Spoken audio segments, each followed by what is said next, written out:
Assalamu alaikum warahmatullahi wabarakatuh. Welcome to another computer science lecture for Cambridge O-Levels 2210. We were doing section number 5, the internet and its uses, and we have done 5.1, internet and www. We have done 5.2, digital currency, and today we are going to discuss section number 5.3, that is cyber security, or you can say related to the risks which are associated with the use of internet. So as you know, internet is a globally connected network of computers that is facilitating worldwide communication. We have already been through. So when you're connecting to a network, when you're connecting to other computers, there's always a threat of a cyber attack, or there is always a risk that some malicious software can affect your computer via the internet. And to avoid that, we have this portion of the syllabus, cyber security. In the first half of this portion, we would study about different threats, and in the later half we would discuss how to prevent these threats. So there are basically 10 cyber threats that are now a part of the new syllabus, and for every threat you need three things: one, a description of the threat; two, in what ways it is going to harm you; and three, how you can avoid it. So the very first one we have is hacking, the act of gaining illegitimate or illegal access to a computer system. This can lead to identity theft, data loss, data corruption, data deletion, or sensitive data theft. It can be prevented by installing firewalls. We'll discuss firewalls in detail later on in this section. By keeping very strong passwords and installing anti-hacking softwares. Next we have is cracking. Cracking is the act of changing a software source code in order to perform some specific task. Usually cracking is done in order to use a shareware or a paid software for free without having to pay any amount of money to the actual developer or the actual company that distributed it. Just like you're able to download cracked softwares from the internet for free instead of actually buying the license for it. On the third number we have malware softwares. These are softwares that can cause harm to users' computer and or data. They can either harm both your computer and data, or they can harm either one of them. It depends on how they are programmed. They can be of following types. The first malware software we have is a virus, a program that can copy itself on the hard disk and can delete or corrupt data files or even cause the hard computer to malfunction. Basically, depending upon what intention a cyber criminal has written a virus with, it can perform different functions. Some viruses target specific files on your computer, such as the system files in your C drive. There's a very famous file in your C drive by the name of system32. In some version of Windows, this is a folder in C drive instead of being a file. Anyways, if you delete that folder or file, then your Windows is gone.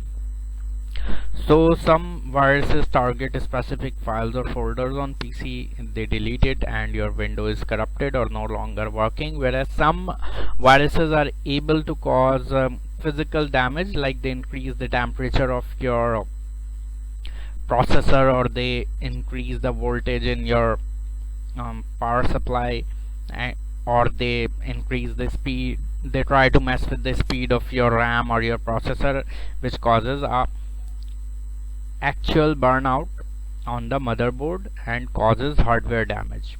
So it depends how the virus is written.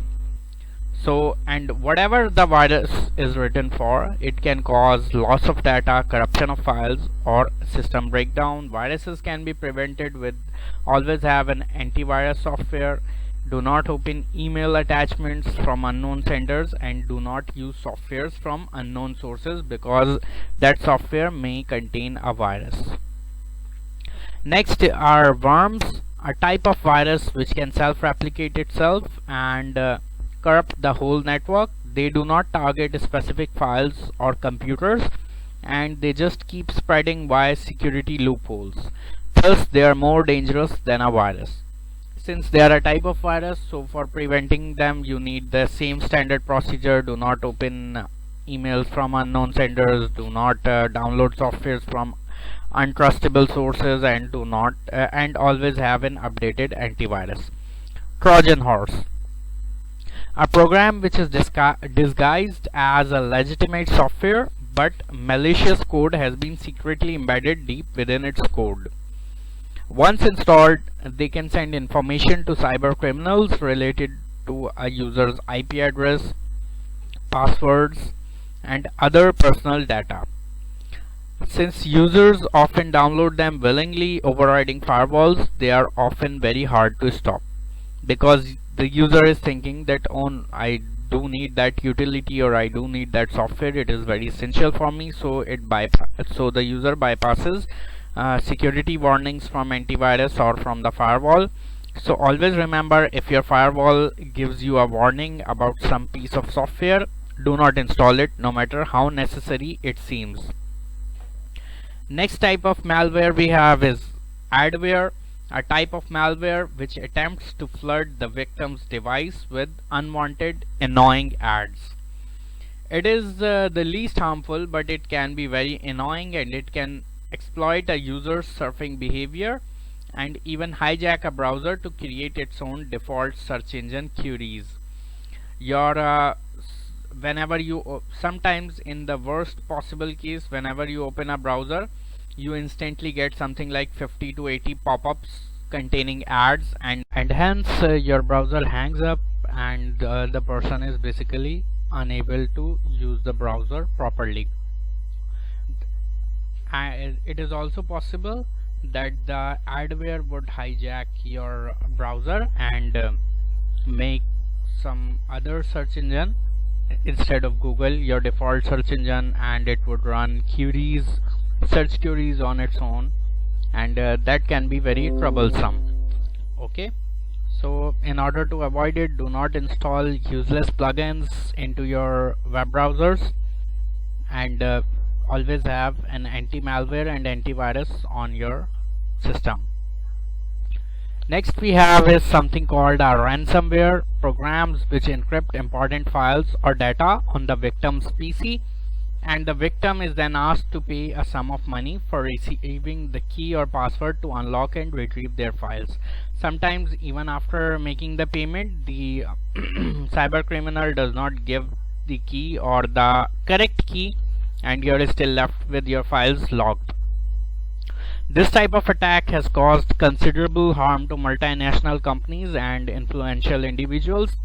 Normally, common persons are not hit with this type of attack because the actual motive for such attacks is to gain money, and obviously you cannot ask a huge sum of money from a common individual. You cannot lock their files and ask for something like $500 or 20 bitcoins, whereas if you lock or if you kidnap, or you can say entrap the files of a multinational company, then they can pay you something like $5,000-$10,000 for retrieving their important files.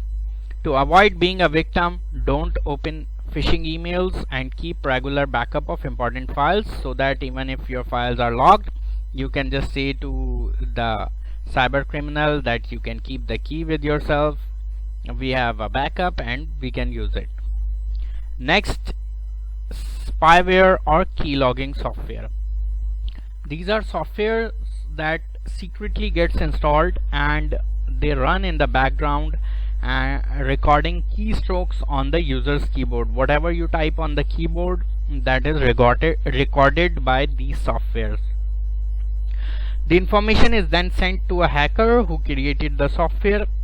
This can cause loss of sensitive data such as password and login details, as well as the spyware can change users' default web browser and access data stored in cookies. This can be prevented by anti-spyware software and by using mouse to select characters on an on-screen keyboard to type in passwords and login details. This is an example, this is a screenshot of an actual bank's website, and as you can see, the bank has given an on-screen keyboard so that instead of typing the user ID and password with the help of a keyboard, you can simply select characters on this on-screen keyboard and avoid a keylogging software. Some banks also ask customer to select random characters from password or PIN via drop-downs to avoid keylogging softwares such as this. The bank has asked that please select 2nd, 5th, 6th and 8th character from your password, and when you would click on these drop-downs, you would see numbers from 0 to 9, so you can select accordingly. Phishing. A legitimate looking bogus email is sent to victims containing links to an original like website. The website contains forms to record or capture user data. Once you enter, basically there is always some threat involved. You are given some threat and then you are asked that today is the last day or your account is expiring. Go to this form and fill the data or something like that, and when you go to that link, it is not an actual website, but it looks just like the actual website. You submit your data onto it, and when you hit click when you click submit, then your data, all your sensitive data, your personal data, your login details are sent to the hacker and you are redirected to the original website. This can cause loss of personal sensitive data, fraud and identity theft. This can be prevented by activating phishing scam filters in your inbox and by carefully examining emails before clicking links in them. And an example is given below. See, this is a screenshot of a phishing email. The email is claiming to be from the Yahoo member service, and over here there are some threats that your account will be blocked or deleted and blah blah blah. And then they are asking you to upgrade now. They are trying to pose as a popular company and even claiming to be a senior director of Yahoo management service, product management.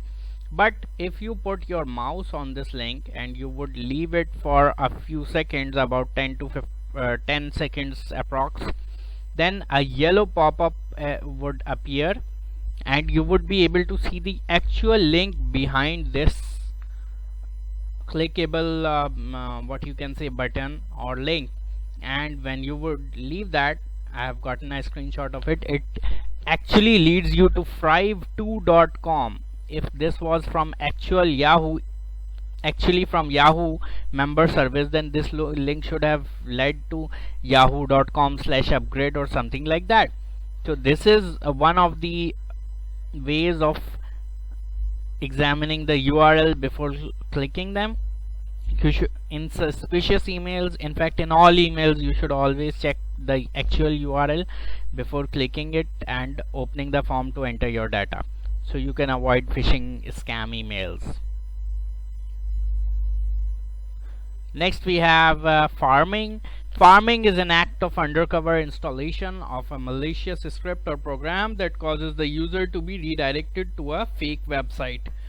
The fake website looks just like the original website, and this is often done through DNS cache poisoning. This can cause loss of personal data, fraud and identity theft. This can be prevented by anti-spyware or anti-malware software.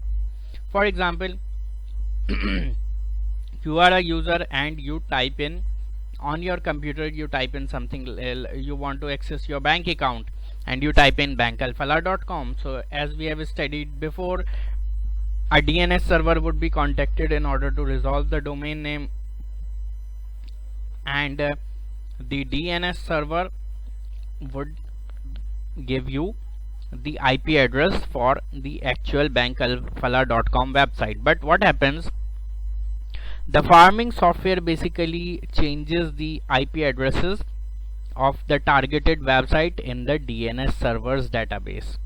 So instead of the DNS server sending you the IP address of the original Bank Alphala website, it is going to send you the IP address of a fake Bank Alphala website. As you can see, its URL is bankalfalah instead of bankalfalah.com.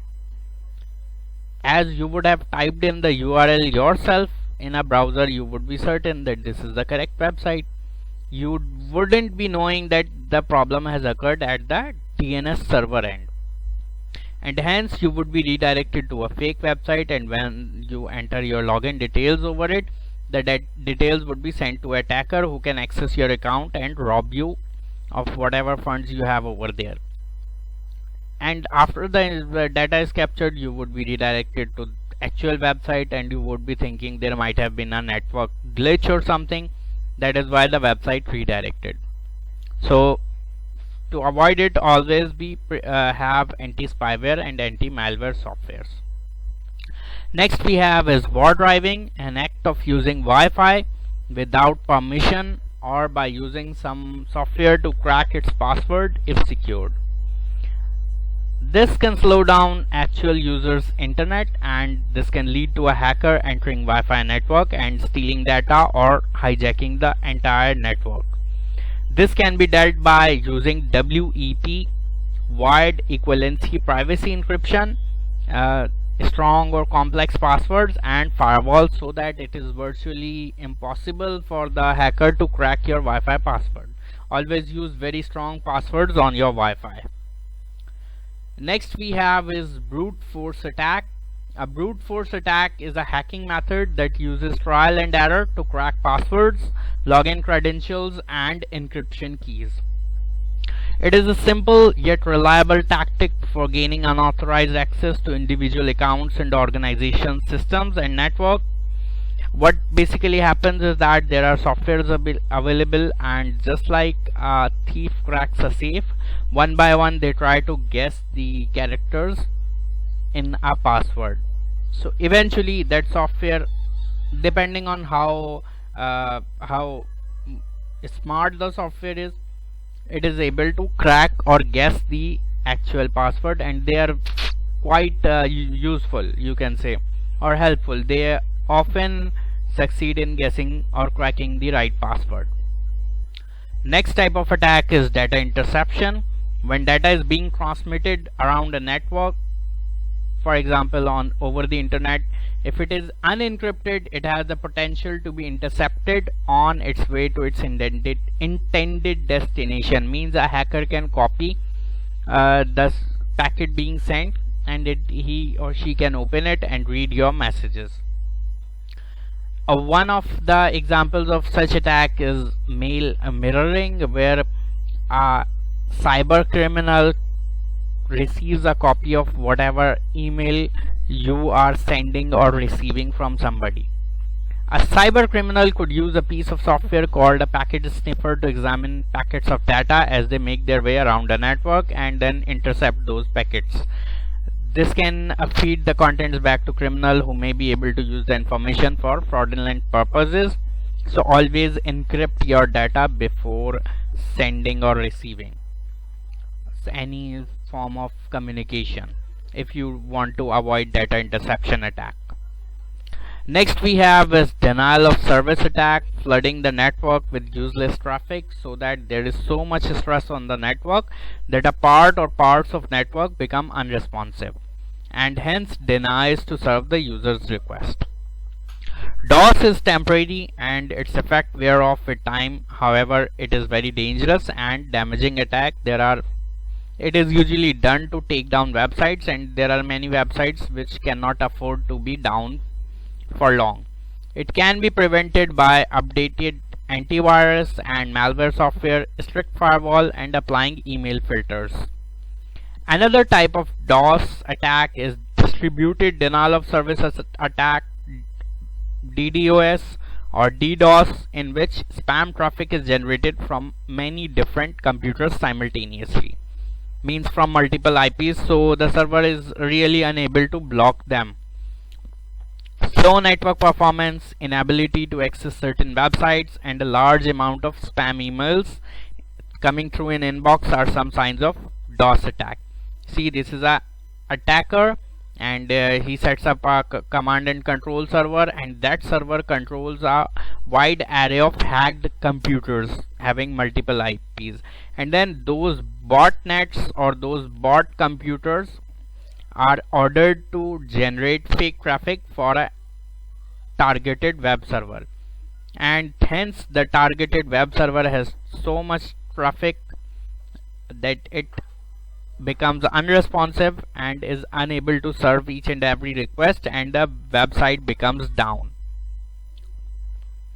The last and the 10th type of cyber threat or attack we have is known as social engineering. It is the art of manipulating people so they give up confidential information or to drop their guard against a common security threat. A physical form of attack is shouldering, when someone attempts to gain information by looking over your shoulder. This used to occur in queues outside ATMs and POS point of sales when you are paying for goods. This is one of the reasons why when you type your ATM pin, it is always shown as asterisks instead of actual characters, so that even if somebody is trying to peek into what you are typing, they cannot see what the asterisk stands for. There are 5 common types of social engineering. Instant messaging, when you are sent links laced with malicious code through an instant messaging app such as WhatsApp, such as Instagram, such as Facebook Messenger, or just plain SMS claiming to be an important Windows update or get the latest version of so and so software for free, something like that. Next type of social attack are scareware. They are also known as fraudware, deception software, and rogue scanner software, which frightens the user by showing them a pop-up or an email that they are under some imminent threat. For example, you could receive a message saying that your device has been infected with virus. Click here to download the best possible antivirus, and if you get scared and click on that link, it would actually download some sort of malware software onto your device. Next we have is phishing attacks, when a user is tricked into believing an email is legitimate and opening the link in email, ending up losing their confidential data. Next type of social engineering is baiting. What happens in baiting is that a hacker strategically places a USB stick with a enticing or with a attracting or tempting title, something like payroll database or master client database or something that sounds very confidential, and when a curious employee picks it up and inserts it into their computer or workstation or laptop, this can infect their entire network and hijack it and give the control of the entire network to the hacker. Last but not the least, we have phone calls. Cyber criminals would make a fake call claiming to be someone trustable, such as someone from the IT department, assistant manager of the IT services, or something like your bank account manager or someone from the bank's helpline, and they would tell the victim that their account or device has been compromised, means there was some attack attempted on your account or device, and as a precaution, when the user is frightened to hear that their device was under an attack or their account was under attack, the cyber criminal then asks the frightened user to download some special plugin or software to avoid any future attacks, but in reality it actually gives the hacker opportunity to take over the user's device and all data on it. It is a sort of malicious software. So in short, by exploiting human emotions such as fear, curiosity, or trust and or empathy, the cyber criminal is able to gain a victim's data without actually performing any hacking. This is the social engineering life cycle, where the first step is research. The cyber criminal chooses their opponent or their target and then do some research over it. The next stage is hooking or hook. They engage the target using a fake but very believable story, and they build a connection with their target. The third step is extract. They use their fraudulent story in order to obtain the desired personal or confidential information from the target or from the victim by using one of the many types of social engineering. And last but not the least, they exit, means they end the relationship. The malware deletes itself, or they basically cover all of their tracks so that they are untraceable, and the cycle continues. If you have any problem, feel free to contact me. Please do support me by liking and subscribing to my channel. If you have any comments, feel free to post them below. I'll definitely respond to them. Please show your support by commenting on how was today's lecture, and I'll see you guys in the next lecture. We still have the other half of section 5.3 remaining, so I'll see you guys in the next video. Take care. Allah Hafiz.